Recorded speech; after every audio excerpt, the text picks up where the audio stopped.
Bon bah en direct du toit de GG, une fois de plus. Il y a des Yo qui est en train d'enlever le toit de Barbouille. Ouais. Rivet par rivet, vis par vis, oh là là, le pauvre, c'est collé de fou. Là, j'en profite pour vous faire une petite vidéo sur tout ce qui est énergie solaire. Voilà, comment ça se fait qu'on arrive à avoir de l'électricité dans le camion alors que c'est un camion et il n'est pas raccordé au réseau. Voilà, grâce à quoi ça fonctionne. Voilà, nos panneaux solaires. Alors nos panneaux solaires, c'est très compliqué. Il va y avoir 6 panneaux de 130 watts. Voilà, donc ça nous fait à peu près, ouais, grosso modo, je dis toujours 800 watts, mais ça fait un petit peu moins. Donc à la base, on n'avait mis que 2 panneaux solaires. Là, les 2 qu'il y avait là-bas. Et on était trop juste. Quand il y avait des journées de pluie et tout ça, c'était mort, on est obligé d'allumer le groupe. Donc du coup, ce qu'on a fait il y a 2 ans, on en a rajouté 4. Donc du coup, il a fallu les refixer entre eux, il a fallu même refaire une boîte de... Voilà. Il a fallu refaire une boîte de dérivation pour renvoyer tous les câbles, enfin un seul câble en fait, ils arrivent tous ici. Et en fait après ils arrivent là avec le... Voilà, en fait il n'y a toujours qu'une descente de plus et de moins. Voilà, donc c'est des panneaux en 12 volts. Voilà, donc qui sont couplés entre eux là. Et puis après ça va descendre dans un régulateur que je vais descendre vous faire montrer. Vous faire voir. Ouais, je vais vous faire voir. Allez, on va voir ça. Et nous voilà arrivés sous le lit. Donc là on est dans le couloir de GG là. Là notre chambre à nous elle est au-dessus. Donc là il va y avoir la cuve d'eau qui est là. Et ici on arrive sur le tableau électrique. Donc là on reconnaît notre câble gris qui descend du toit. Et il va venir arriver ici. Ah, désolé, il y a un peu de poussière. C'est pas le genre d'endroit où on va tout le temps.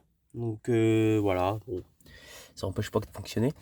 Et donc ça arrive dans ce fameux régulateur là. Donc là on voit, là on est à 28,4 là, ça charge à fond. Voilà, on est même au taquet. Ouais, bon il y a pas mal de soleil, hein, c'est normal. Et du coup ça arrive ici, ça retransforme l'énergie dans les batteries. Donc là après d'ici ça part dans les batteries. Je vais vous faire voir. Et après on alimente un réseau, carrément un réseau 12 volts qui est ici. Et après on a un autre réseau avec du 220 et tout ça, mais ça c'est quand vraiment on est branché. Ouais. Ça, et quand on n'a pas de soleil et puis qu'on est branché à l'électricité, on a ce fameux chargeur. Voilà, on a un petit chargeur qui nous charge aussi nos batteries qui en 24 volts là. Donc ça stocke dans les batteries qu'il y a ici.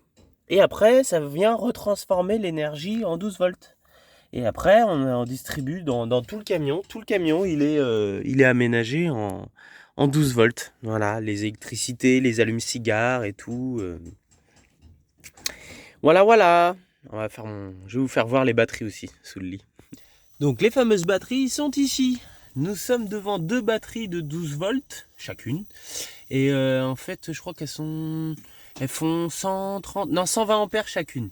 Voilà, donc voilà, 120 et 120. Et par contre, je crois que ça se calcule pas ça fait pas 200, 240. Ce qui paraît, quand on est en 24, ça fait toujours que 120 ampères. Voilà, j'ai entendu parler de ça. Donc à confirmer dans les commentaires si c'est bien ça. Mais en tout cas, nous, ça nous va largement. Ça, du coup, là, on peut apercevoir un transformateur qui nous fait du 24 volts, parce qu'il est branché sur les batteries là, de 24, et il nous sort du 220. Et oui, il y a quand même du 220 dans GG. Donc là, c'est un de 4000 watts, hein, mais on n'a pas besoin d'autant. En fait, ce qui se passe, c'est qu'on a la... Hop.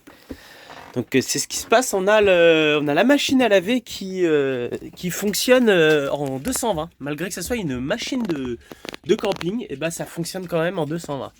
Donc on est obligé d'allumer ce fameux transfo pour faire d'une machine. Donc tous les 2 jours, faut jumeler quand il n'y a pas trop de soleil, quand on est... voilà, faut savoir quand on fait la machine, on anticipe un peu ou pas. Et après, en 220 aussi, on va avoir le Monsieur Cuisine là, de Lidl là, qui fonctionne. C'est un appareil qu'on avait déjà à la maison. Et ouais, c'est mieux dans une maison ce genre d'appareil car ça fait 1300 watts. Mais quand on a des journées ensoleillées comme on a là, et il fonctionne mais tranquille quoi.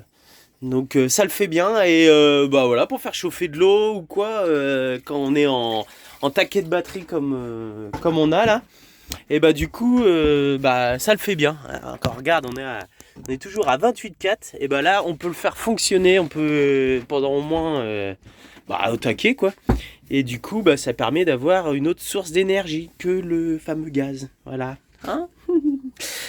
Et qu'est-ce qu'on va avoir d'autre? On va avoir aussi une autre prise, voilà, une autre prise pour charger le PC à Vinciane aussi. Oui, du coup on a pris quand même, en Turquie on a changé, j'avais un PC traditionnel et là j'ai pris un netbook qui se recharge sur l'USB. Donc c'est bien, mais c'est vrai qu'il charge plus vite quand on peut le brancher sur une prise 220. Mais au cas où, c'est quand même pas mal parce que là, il fallait y avoir du soleil pour pouvoir travailler sur l'ordinateur. Ouais. Et maintenant, j'ai quand même, bon, c'est beaucoup plus long, mais j'ai quand même la possibilité de pouvoir travailler dessus et de le décharger, on va dire, même s'il n'y avait pas de soleil. Là, ça me permet, c'est du coup, quand il y a du soleil, hop, on allume le transfo, on fait ce qu'on a à faire. Je le charge pour les jours où il fait moins beau. Bah ouais. Voilà, et il a une grande autonomie, donc c'est pas mal. Et puis ça le fait bien. Ouais, ouais. Et du coup, donc quand on a du soleil, c'est aussi le moment où on charge tout ce qui est rasoir, brosse à dents, donc tout est outillage. Voilà, oui, il y a ça aussi. On a là, la fameuse 6 sabres.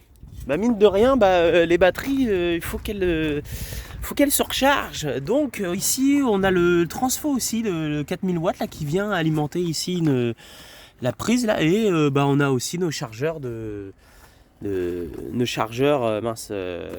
6 sabres ou de perceuse qui vient qu'on utilise aussi. Donc nickel, ça le fait bien. Donc on a quand même une belle autonomie en électricité, et c'est ça qui est bien. Et au cas où, si un jour on est amené à avoir une semaine où on a vraiment besoin d'électricité, et on a le fameux groupe électrogène. Donc c'est un groupe électrogène de 1700 watts. Ça suffit largement pour alimenter, vraiment pour dépanner. Et un truc aussi, quand on a la pompe, on a une pompe de 600 watts là ici là, pour quand on est en galère d'eau ou quand on puise dans les rivières ou quoi. Là celle-là je la fais fonctionner vraiment sur le groupe, hein. Donc on a vraiment plein d'énergies diverses autres que l'électricité. Ah oui, puis il y a le frigidaire aussi. Le frigidaire, lui, il fonctionne aussi, on le bascule sur les batteries si on veut. Voilà, il marche aussi en batterie quand il y a assez de soleil. Et après, il va tourner au gaz. Donc là, oui, c'est vrai qu'on pourrait le faire marcher. En batterie si on veut, avec le soleil qu'on a là. On n'est pas obligé de faire très attention à la consommation. Il y a aussi ce petit point que je voulais aussi vous dire, c'est que en fait les batteries, quand GG il fonctionne, quand GG il fonctionne, on a le frigidaire qui se met en route sur les batteries et l'alternateur de GG il va nous recharger aussi les batteries à l'aide de ce petit interrupteur qu'on a mis ici là. Et dès qu'on l'allume, dès qu'on n'a pas trop de soleil ou quoi, hop, rien que le moteur qui tourne, ça charge les batteries. Donc ça permet aussi, quand on n'a pas de soleil, d'avoir une petite alimentation qui arrive en plus pour aider les batteries à recharger. Voilà. Que dire de plus, hein? À part que c'est le premier qu'on a fait et puis que en fait on s'est beaucoup adapté. Hein. On s'est beaucoup adapté. Mais franchement pour un premier, on a Pour bien un premier, géré. ouais. Mais en fait, qu'il fasse pas beau. Souvent, on allume le poêle à bois et on va trouver de la chaleur et on peut cuisiner sur le poêle à bois.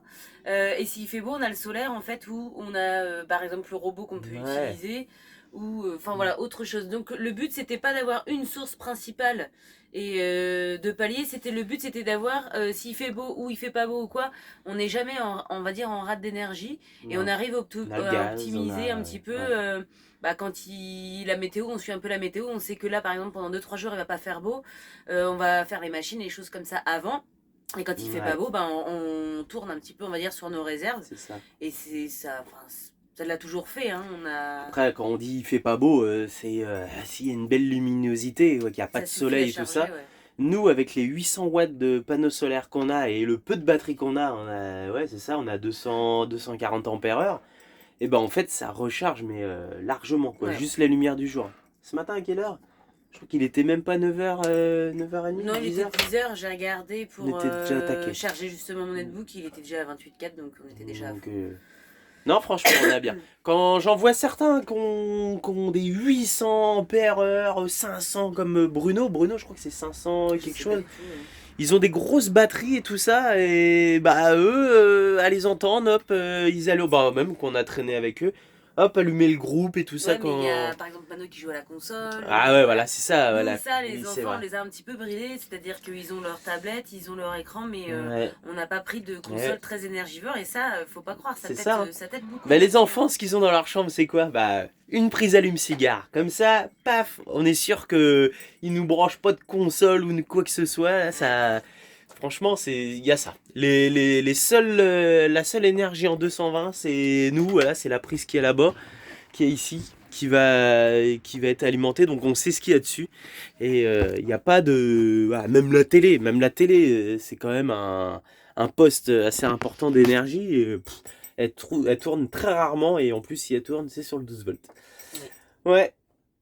Que dire de plus sur cette fameuse vidéo sur notre installation électrique? Rien, on a tout dit. S'il y avait des questions que j'avais oubliées, des points que j'avais oubliés, n'hésitez pas à poser des questions en commentaire et puis on verra pour y répondre si on a la réponse. Je pense que je demanderai à Loïc. Ouais, mais je suis pas trop calé. D'ailleurs, je voudrais remercier aussi le papa Vinciane parce qu'il était électricien. Oui. Et c'est lui qui nous a beaucoup conseillé et qui est venu aussi nous filer un coup de main pour tout ce qui est tableau électrique. C'est différent, mais il a fait toute l'installation solaire de leur maison. Ouais. Donc du coup, un camion c'est plus petite surface, c'est pas forcément le même câblage, principe. Mais c'est le même principe. Et du coup, c'est lui qui nous a quand même bien conseillé pour avoir une installation optimum. Et franchement, l'ampérage et tout. C'est quand même vachement compliqué. Moi c'est pareil, j'ai toujours peur de faire zob. Et puis clairement, il faut aussi avoir dans des surfaces comme ça des installations électriques qui sont sécurisées. Parce que ça reste de l'électricité, donc il ne faut pas faire n'importe quoi, c'est quand même... Enfin voilà, il y a des sécurités à avoir, des transfos, des machins, faut pas que ça chauffe. Enfin, je sais pas, moi c'est un truc qui me fait un peu flipper l'électricité. Et il fallait que l'installation soit vraiment sécure pour être tranquille, quoi. Donc voilà. Ouais, nickel. Ouais, ça le fait. Ça le fait. Voilà. Allez. Bye bye, à la prochaine.